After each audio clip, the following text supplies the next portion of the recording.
Ramazan ayının cümə günündə Allah Taala bizlərə lütf inayət etdi. İnşallah Allah Taalaya bu gözəl nemətə görə həmd olsun və Allah Taala bütün xeyirli və bərəkətli günlərlə müsəlmanların həyatına inşallah zinət bəxş eləsin. Allah Taala gələn günlərimizi xeyirli, bərəkətli qərar versin. İnşallah. Ramazan ayının bizə öyrətdiyi bir sıra xüsusiyyətlər var. Bir sıra gözəl xüsusiyyətlər var. Həmin xüsusiyyətlər Quran-ı Kərimin buyurduğu gözəl əxlaqdır. Quran-ı Kərimin buyurduğu gözəl rəftardır ki, Allah Taaladan dualarımızda əlbəttə ki, bu gözəl əxlaqları mənimsəməyi istəməliyik və həmçinin bu gözəl əxlaqların canlı nümunələri Peyğəmbərimiz və onun əhl-i beytidir. O cümlədən diqqət etsək, Peyğəmbərin həyatında bir sıra gözəl xüsusiyyətlərə şahid olarıq və həmin xüsusiyyətləri Peyğəmbər özündən sonraki nəsillərə, o cümlədən İmam Əli əleyhissalam ki, Həzrəti Peyğəmbərin yanında tərbiyə almışdı, Peyğəmbərin yanında böyümüşdü. Necə ki, qeyd eləyirlər, İmam Əli əleyhissalamın həyatında var bu hadisə. Neçə atası Əbu Talibin neçə övladı olub və bir zamanlar olur ki,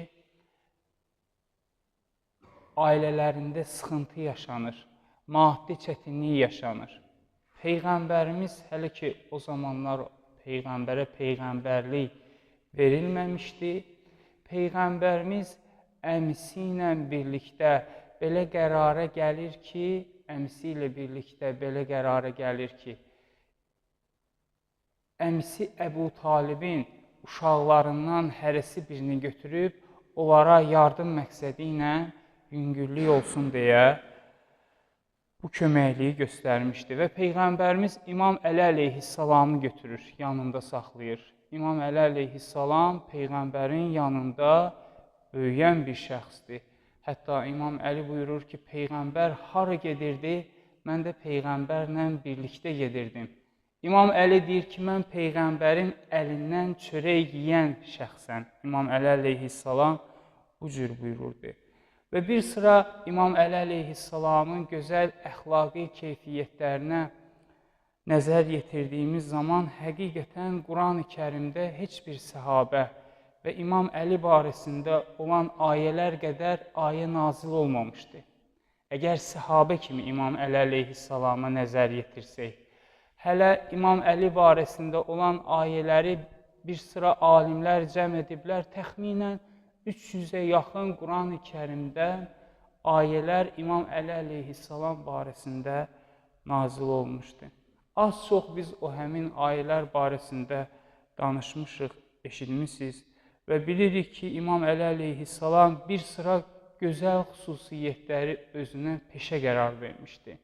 Hansı ki, bugün Ramazan ayında bizim tövsiyə etdiyimiz əməllərdən biri insanlara yardım göstərməkdir, insanlara köməklik göstərməkdir. İmam Əli əleyhissalam bunu həyatında bir adətə çevirmişdi. Quran-ı Kərimdə Allah Taala ayədə buyurur ki, "Əllezîne yunfiqûne əmvələhum bil-leyli vən-nəhər." Allah Taala buyurur ki, o kəslər ki, öz mallarına gecə və gündüz Allah yolunda infaq edirlər, paylayırlar.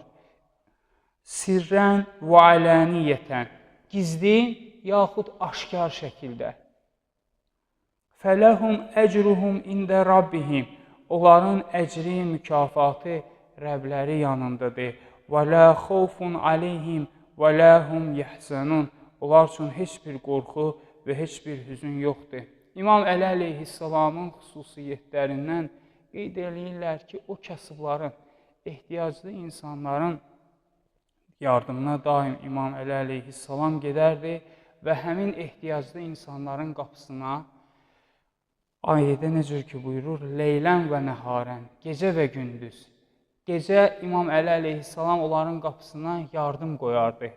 Bəs İmam Əli əleyhissalamın vəfatında da biz bu həmin məsələyə rast gəlirik. O zaman ki, İmam Əli əleyhissalamı dəfn etmək üçün oğlu İmam Həsən, İmam Hüseyin və digər övladları atasını dəfn etmək üçün getdilər və qayıdan zaman gördülər ki, bir nəfər gözü görməyən şəxs ağlayır. Soruşdular ki, nə üçün ağlayırsan? Şəhərin qapısında bir gözü görməyən şəxs ağlayır. Nə üçün ağlayırsan? Bu həmin şəxs dedi ki, hər dəfə bir nəfər yemək getirirdi mənim üçün, taam getirirdi mənim üçün. Amma 2 gündür gəlmir həmin şəxs. 2 gündür həmin şəxs gəlmir. Soruşurlar ki, kim idi o? Deyir, o heç öz adını mənə demirdi. Və gözüm də görmür ki, deyim kim idi. Amma mənə yaxınlaşdığı zaman üzünə toxunurdum, görürdüm ki, üzündə bir örtük var, üzünü bağlayıb. 2 gündür bu həmin şəxs gəlmir. İmam Həsən əleyhissalam buyurur ki, və yaxud bəlkə başqa övladları buyurur ki, o bizim atamız Əli ibn Əbu Talibdir. 2 gündür xəstə idi və bugün artıq vəfat edib. İmam Əli əleyhissalamın həyatına diqqət etdiyimiz zaman bu kimi hadisələri biz daha çox rast gəlirik. Və o cümlədən, məsələn, həyatında İmam Əlinin qeyd eləyirlər ki, xurma tumlarını İmam Əli aparır. Deyirlər, Əli, bunu hara aparırsan? İmam Əli əleyhissalam buyurur ki, bu xurma tumlarından bağ salacağım. Və bağ salandan sonra onu satıb Allah yolunda fəqirlərə, ehtiyaclı insanlara paylayacağam. İmam Əlinin barəsində nazil olan, İmam Əlinin barəsində buyurulan ayələrdən Bəqərə surəsinin 207-ci ayəsinə biz diqqət yetiririk. Allah Teala buyurur ki, وَمِنَ النَّاسِ İnsanlardan bəzisi var ki, مَنْ يَشْرِي نَفْسَهُ ابْتِغَاءَ مَرْضَاتِ اللّٰهِ Öz canını fəda edir, öz canını satır. Məqsədi Allahın razılığını qazanmaqdır. Mən yəşri nəfsəhu ibtiğaə mərzatillah. Bu ayənin nazil olma səbəbini qeyd eləyirlər ki, İmam Əli əleyhissalam, Peyğəmbərimiz Məkkə şəhərindən Mədinə şəhərinə köç etdiyi zaman bilirik ki, Peyğəmbər üçün sui-qəsd hazırlamışdılar. Və bir nəfər lazım idi ki, Peyğəmbərin yerində yatsın.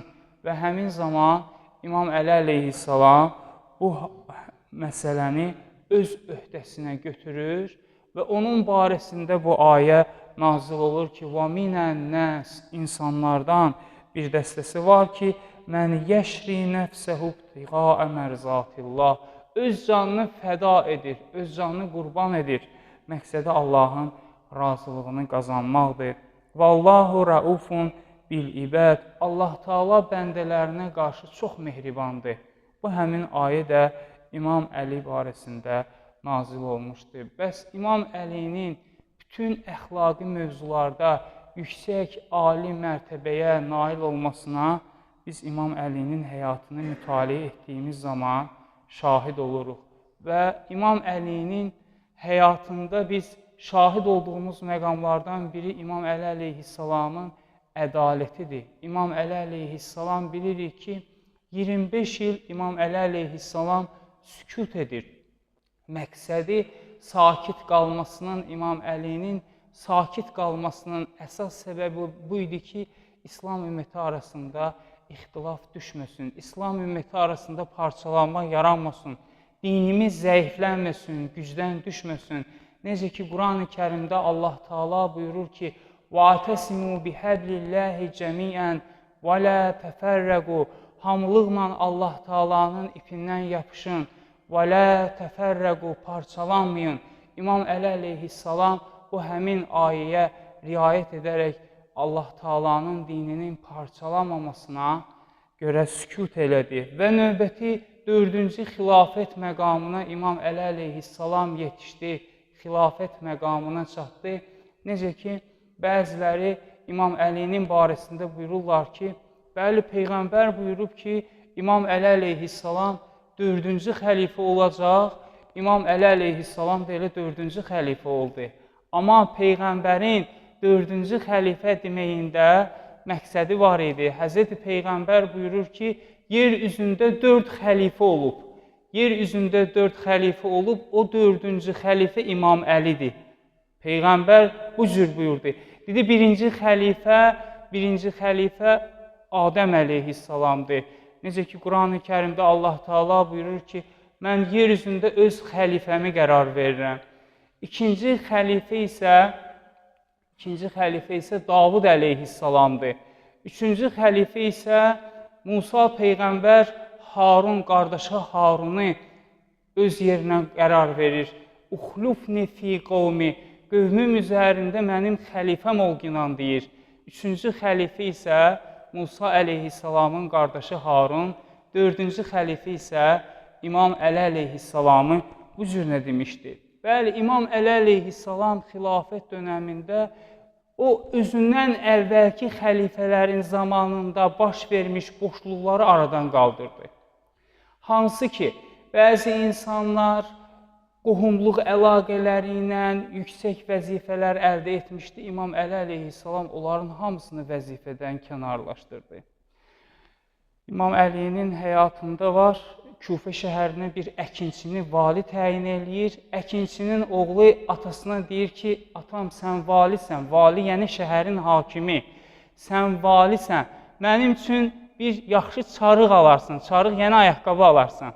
Atası oğluna deyir ki, oğlum, bilirsən Əli məni nə üçün xilafətə seçildiyi zaman məni vali təyin edib? Deyir, nə üçün? Deyir, ona görə ki, mən sənin üçün heç vaxt ayaqqabı almayacağam.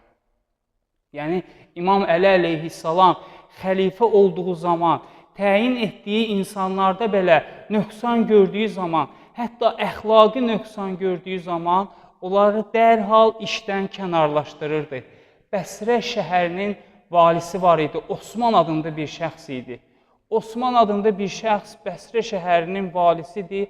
Bir məclisdə iştirak edib ki, həmin məclisdə yalnız imkanlı şəxslər olub. Yalnız zəngin insanlar, varlı insanlar olub. Belə baxanda haram bir yerdə iştirak eləməyib. Varlı insanların iştirak etdiyi məclisdə olub ki, həmin məclisdə kasıbları qapıdan qovlayırmışlar. Bu xəbər İmam Əli əleyhissalama çatdığı zaman İmam Əli əleyhissalam o Bəsrə şəhərinin valisini dərhal işdən kənarlaşdırır və İmam Əli əleyhissalam buyurur ki, mən demirəm sənə Əli olqinan. Nəhcül Bəlağədə həmin məktub çox gözəl, məzmunlu bir məktubdur. İmam buyurur ki, mən demirəm sənə Əli olqinan, amma özü bizə oxşadqinan, İmam Əli əleyhissalam buyurur. Sənin rəhbərin, sənin imamın elə bir məclisdə iştirak etməzdi ki, orada kasıbları qapıdan qovsunlar. Bəs İmam Əli əleyhissalamın digər göstərdiyi ədaləti ilə bağlı nümunələrdən biri buydu ki, İmam xəlifə təyin olunduğu zaman İmam buyurdu ki, hər kəs Beytülmaldan oğurluq edibsə, oğurluq etdiyi malı, pulu dərhal yerinə qoymalıdır. Bu İmam Əli əleyhissalamın ədaləti idi ki, cəmaat düşünürdü ki, İmam Əli əleyhissalam gəldiyi zaman Beytülmalın qapılarını onların üzünə açacaq və kim nə qədər istəyir, ondan istifadə edəcək. Amma İmam Əli əleyhissalam bütün insanlar arasında bərabərlik yaradırdı. O cümlədən İmam Əlinin bacısı İmam Əli o insanlar arasında bölgü, yardım payladığı zaman bacısı bir əcəmdən sonra idi. Əcəm yəni qeyri-ərəb. Əcəmdən sonra idi. Qeyri-ərəbdən sonra idi. İmam Əli əleyhissalam o həmin şəxsin payını verir, daha sonra bacısı gəlir. Bacısına da həmin qədər pay ayırır. Bacısı İmam Əli əleyhissalama deyir ki, ey Əli, mən ərəbəm, mən sənin bacınam. İmam Əli əleyhissalam buyurur ki, bu məsələdə, bu bölgüdə ərəb, qeyri-ərəb, bacım və yaxud digər insanlar arasında heç bir fərq yoxdur. Bəli, İmam Əli əleyhissalamın ədaləti, bax, bu həmin yüksək səviyyədə idi ki, bir sıra insanlar İmam Əli əleyhissalamın ədalətini günümüzdə də misal olaraq qeyd eləyirlər. Əlbəttə ki, İmam Əli əleyhissalamın barəsində deyirlər ki, İmam Əli öz ədalətinin qurbanı oldu. İmam Əli əleyhissalam buyurur ki, adətən bu cürdür ki, xəlifələr, şahlar cəmaata, xalqa zülm eləyər. Amma bizdə əksinə baş verdi. Burada cəmaat mənə zülm elədi, İmam Əli əleyhissalam buyurur. Bəli, İmam Əlinin həyatından daha bir neçə nümunələr biz qeyd edə bilərik. Həmin nümunələrdən biri bu idi ki, əvvəlki söhbətlərimizdə danışmışdıq ki, İmam Əli əleyhissalam Darul Əytam düzəltmişdi. Həmin Darul Əytam ki, orada uşaqlar, yetim uşaqlar, valideyni itirmiş uşaqlar orada himayə olunurdu İmam Əli əleyhissalam tərəfindən. Bəli, İmam Əli əleyhissalam onlara həm maddi və həm də mənəvi dəstək olurdu. İmam Əli əleyhissalamı övladları, düzdür, o zamanlar hamı bütünlüklə Kufə şəhəri hesablanırdı. Bu günləri Kufə şəhərindən ayrılıb Nəcəf şəhəri kimi adlanır. Bəs həmin zamanlarda Kufə şəhərində İmam Əli əleyhissalam o indi bizim dediyimiz Nəcəfdə dəfn olunur. Amma İmam Əli əleyhissalamın dəfn olunduğundan məzarı gizli qalır 6-cı imamımız İmam Cəfər-i Sadiq əleyhissalamın zamanına qədər. Dəfn olunduğu yerin gizlin qalmasının səbəbi bu idi ki, məsələn, bilirik ki, zalım xəlifələrin dönəmində imamların məzarları neçə dəfə sökülüb. İmam Hüseyin əleyhissalamın məzarı Mütəvəkkil Abbasinin zamanında yerlə yeksan olub. Yəni, imamların məzarlarına qarşı bu hörmətsizlikləri ediblər və o səbəbdən İmam Cəfər-i Sadiq əleyhissalamın zamanında İmam Əlinin məzarı aşkar olur. Allah Taala'dan duamız budur ki, Allah Taala İmam Əli əleyhissalam hörmətinə bizə o müqəddəs məkanın ziyarətini nəsib etsin. Allah Taala'dan duamız budur ki, bizi İmam Əlinin həqiqi ardıcılarından, tərəfdarlarından qərar versin. Allah Taala'dan duamız budur ki, inşallah İmam Əli əleyhissalam hörmətinə bu Ramazan ayının xeyir və bərəkətindən bütün müsəlmanlara inayət etsin inşallah.